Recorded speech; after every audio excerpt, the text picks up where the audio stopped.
how do mixing services work? Do they put dozens of inputs and outputs into each transaction in order to circulate the funds while incurring minimal transaction fees? Yes, Pavel.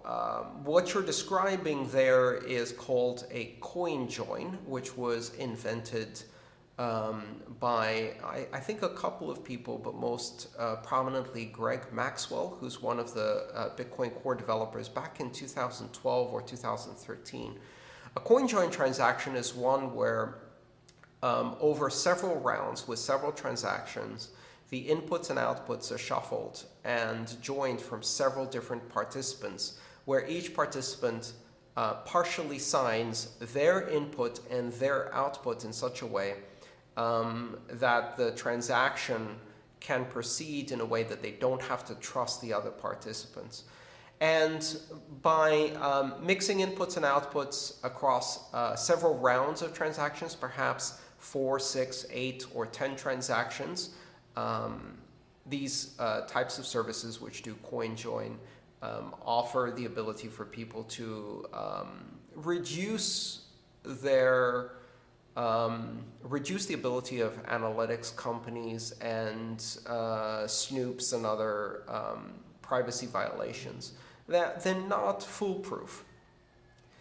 And so Pavel also asks, are there any mixing services that can really make funds anonymous given the growth of analytical tools? And the answer, Pavel, is really no. The reason for that is because while these services can obfuscate transactions for the purposes of just relative privacy, given sufficient analysis, and also these analytical companies have access to information from exchanges that identifies addresses and associates it with specific people, the combination of having a broad picture from multiple exchanges and merchant services that are feeding them data and the ability to do statistical analysis means that most of that anonymity can be stripped away by analytical tools.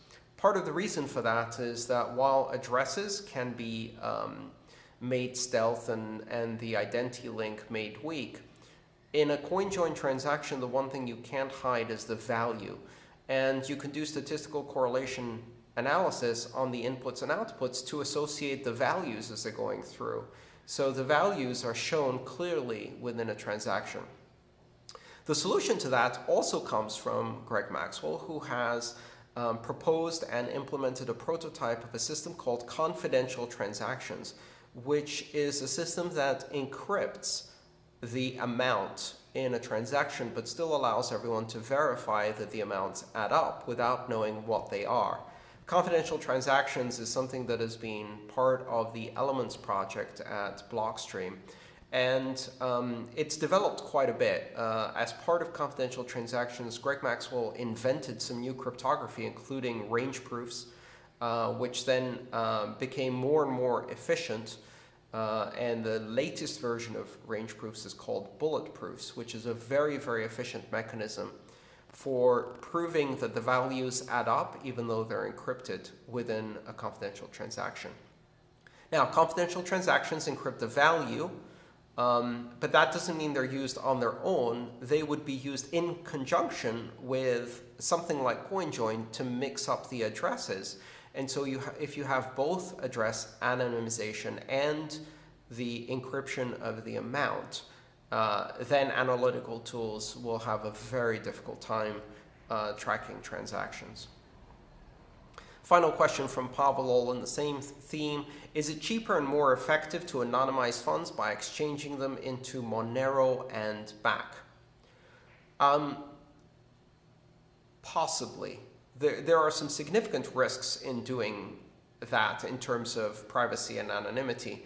One of them is that most of the time exchanging funds, at least through a third party, such as an exchange or Shapeshift, will produce a trail because those companies, for many different reasons, have to collect some information, and that information may be captured, let's say, by various parties. What's more interesting is the possibility of doing atomic on-blockchain swaps between different cryptocurrencies as a means of increasing anonymity and privacy, including atomic cross-chain swaps through payment channels on Lightning Network.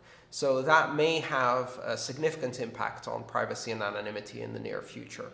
But these are still pretty early days when it comes to privacy. And as I've said, I think this is one of the weaknesses of almost all cryptocurrencies.